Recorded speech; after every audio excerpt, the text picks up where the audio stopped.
Welcome to the third part in building my C3 Picasso GTI. I have been busy doing a few bits to the suspension, which I'll show you what happened and how I got on with that. But in this video, what we'll be looking at doing is getting the engine inside, having a look at the wiring, and hopefully by the end of this video, we'll be able to turn the key and hopefully see if it starts. So let's just crack on and I'll show you what we've been doing. So to start with, I'll show you underneath in the suspension. So the coilovers have been put on. There we are. I did have no trouble fitting the front ones. They all just bolted straight on to the normal shot strut tops at there and down onto the GTI hubs. I'm still waiting for the new discs to come. We've ordered some Brembo front discs, and that caliper that's sitting on there is actually just the standard one at the moment, so we need to change the calipers over. But we just needed to check the ride height to see how it was working. But the front ones went on no problem at all. But I will just show you a bit of the back one, because there was one modification I had to make. So if we look down there, there's the adjuster part at the bottom. That all fitted fine. Springs were all good on there. But where this strut bolts through here, if we show you on this one here, I did notice that the actual diameter of this hole and this sort of flat plate that bolts up in a holder, this is nice and wide, where the ones on those shocks there were a little bit smaller here. So I've literally cut 3mm off both ends, and I fitted a larger size washer inside the groove to hold that shock in place, which I just felt was a better fit. But apart from that, they all bolted straight on, and the adjustment is really good. To be honest, the back ones, the whole car sits too low when you put it on its lowest setting, and is a nice ride height when it's high. But I think what I will do is we're going to go for about a quarter height on the back and 3/4 on the front, and then we'll see how that comes. So I'm happy with that. If I show you inside, at the moment, I'm just having a look at what we can do with the gear selector. So the cables have all gone through, and the strange thing is the gear selector does actually have the 4 bolt holes in place to hold the GTI one, but the GTI one, just get that light staying somewhere, but the GTI one needs to come up. I need to pull it up to about here somewhere, because everything on the Picasso one is higher. So for now, we're going to leave it in the original holes at the bottom. I know it's in the wrong position, but it's just so that we can get it through to actually try it if we can get the engine going. So some modifications got to be made to bring that gear stick up higher to be in the right position, but at the moment that's okay. On the engine, so looking down here, we have changed the 3-piece clutch for a new one, and we've put an LUK one back in, and also all the timing chain kit has all been changed. Spark plugs, also the engine's been serviced. So those are the bits we've taken out, so that's been done. So that engine now is all ready to go into the car. So what we're going to do is I'm going to set the camera up, and we'll put it in real time just to see how difficult it is to go into that gap. But I think all the engine mounts are going to be good. So well, let's just see. We'll get this set up, turn the engine around, and we'll watch it go in. So we've got the engine on the floor there, so let's jack it up and we'll see how this goes in. Just be careful with the exhaust on the way in. And in my mind, we need to be putting the gearbox over that way and then swinging the engine round and then into place. So we'll have a look.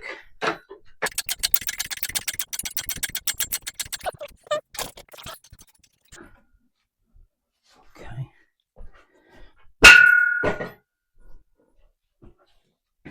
So we take it up a bit more. Get it inside that gap. over a bit more. And then just take it in a bit.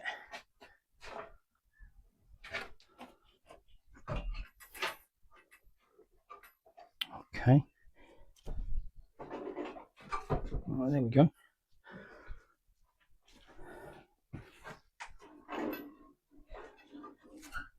Just keep an eye out for that exhaust. Okay, that's just over the exhaust.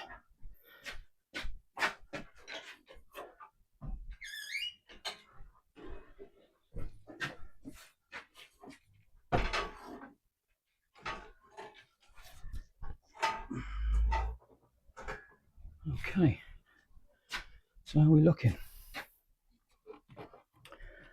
Let's we'll get the camera and we'll let you see how far we're getting close there. A little bit further in. Oh, so that's actually caught on the gearbox mount. Lovely. Okay, so let's have a look. Let's take you off the stand a minute. Let's have a look over here. So if we can see down there, oh, let me just get a light as well.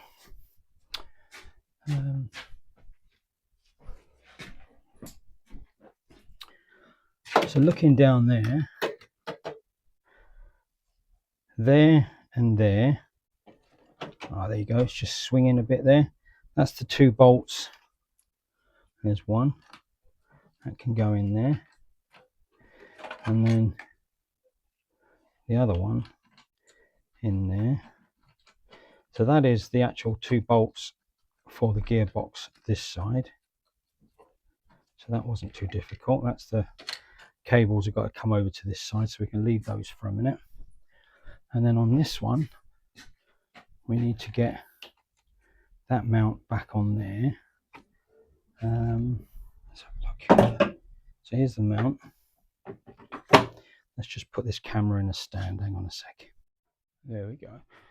Let's see if we can get this out of the way. So that has got to sit on there, and that's going to be those 2.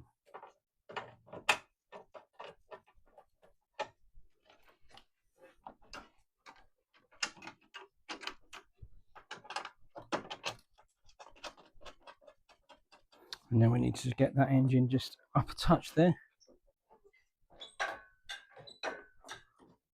onto that mount.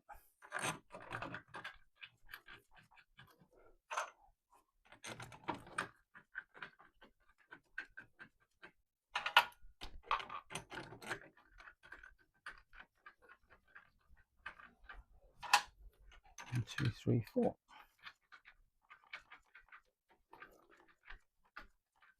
So that looks like that's going to sit in there lovely. So what we'll do, we'll get those done up.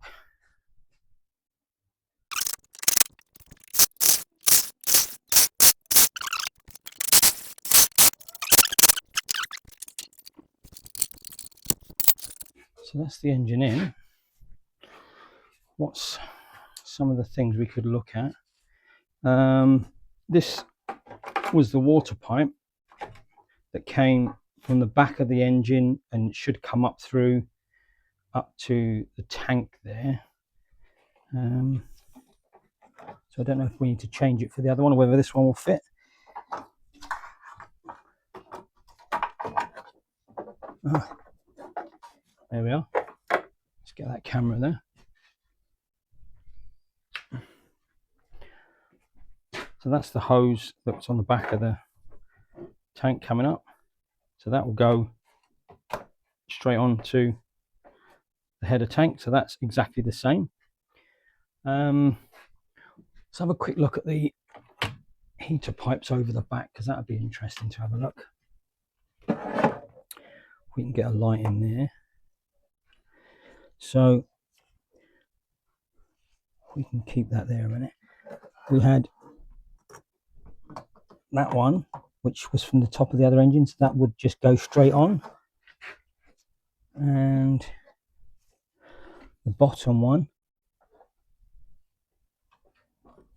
that will also go straight on. So those heater pipes will be good. And then if we have a quick look underneath, because I'd be interested on the gearbox retainer at the back on the bottom. So let's have a quick look under there. So if we take a little look from underneath, so we did say this is the wrong exhaust, but that would, let's look at that gearbox mount first. So there's the bolt for the original.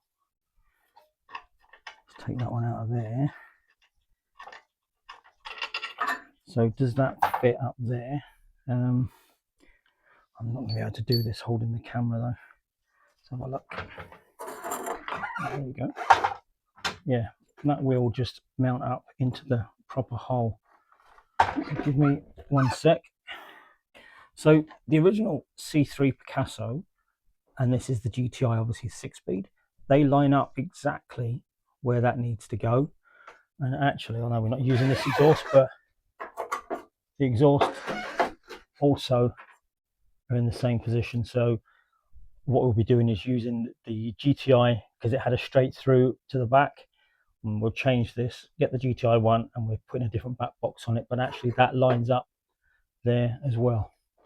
So all in all, let's get the actual fitment of that engine,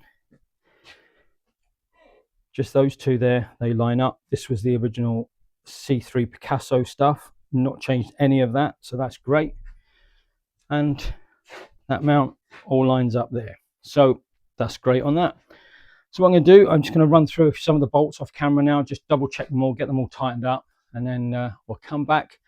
And I think the next thing we'll have a look with you is explain some of this wiring and how we're going to deal with some of that. So let me get this tightened up and then we'll get on to some of the wiring. Okay, so let's now talk about what I would consider to be the hardest part of this build, and that's the wiring. Now, I've been thinking for weeks and weeks about how we're going to even think about trying to get this to work, and I'll just show you a few things that we've come across. So this is the ECU from the original C3 Picasso.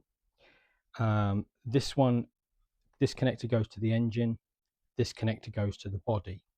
So there's the body connector for the Picasso.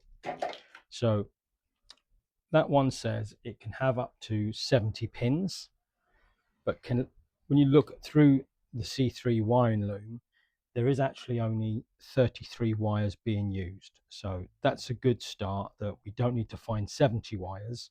We only need to find positions for 33. So the difference here, what we've already said, this is from the GTI.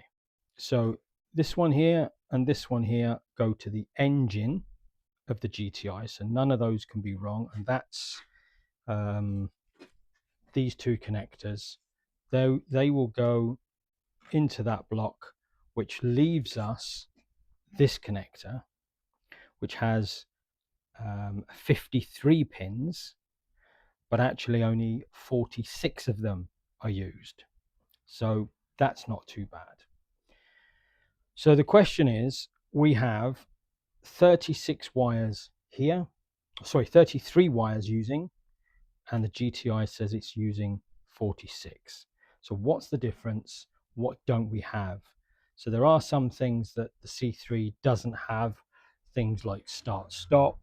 There's no brake servo switch. So there is a reason why we don't have that many wires, but I've been trying to work out how we're going to get these wires into that ECU.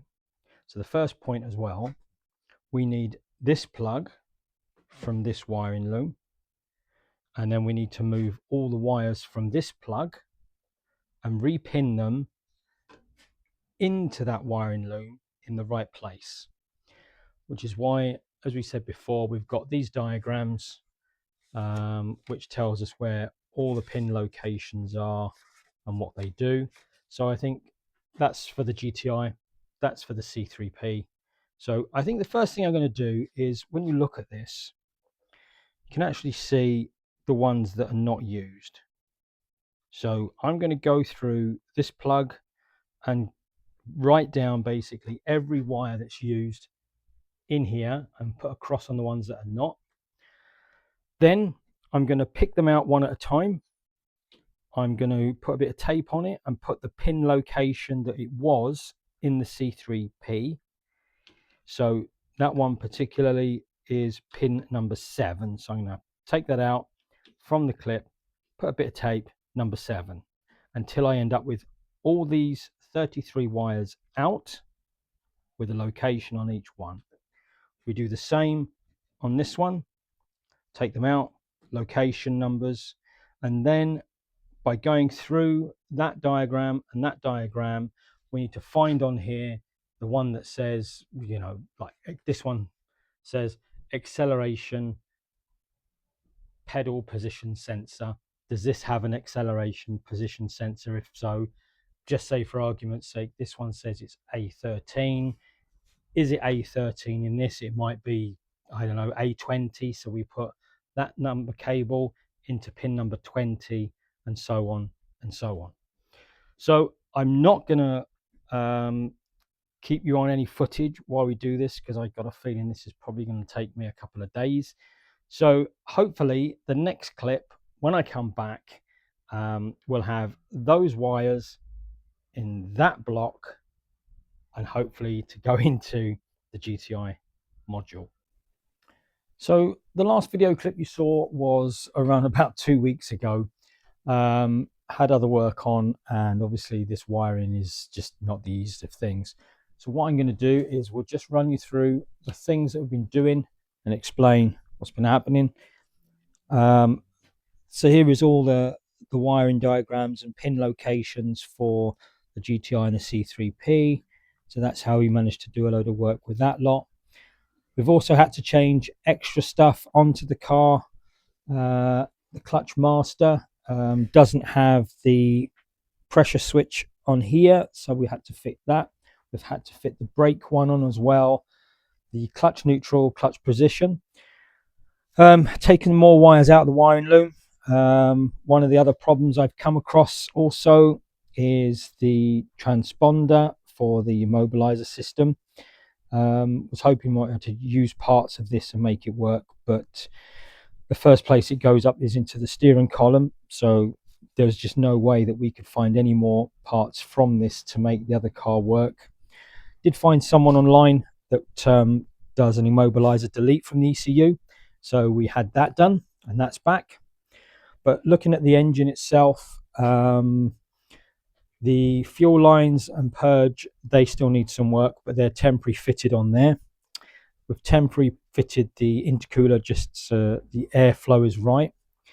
Now the wiring from here, I couldn't get it to start for ages, so in the end we've had to take out and use fuses for myself for all the power lines. So this is a temporary setup to get that all in, to get it working. The rest of the wires, we've got some of the ones that we've got together, some of them are temporary, but what we need to do is to get rid of all the faults first before we can carry on. But happy to say it does start, so we will start it for you now. So really we need to do a lot more work on the wiring, but we'll see how that goes. But for now, if I stick you back in the holder, and then what we'll do, we'll just start it for you. We've got ignition and everything, and the BSI does click, but it's not sending power to the starter relay at the moment for some reason, so we need to look into that. But if we do take the power probe and just send a feed down the wire,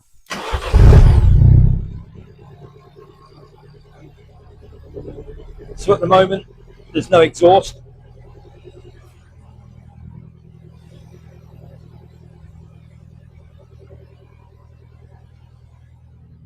so there we go. Just start and run. The accelerator's not working either.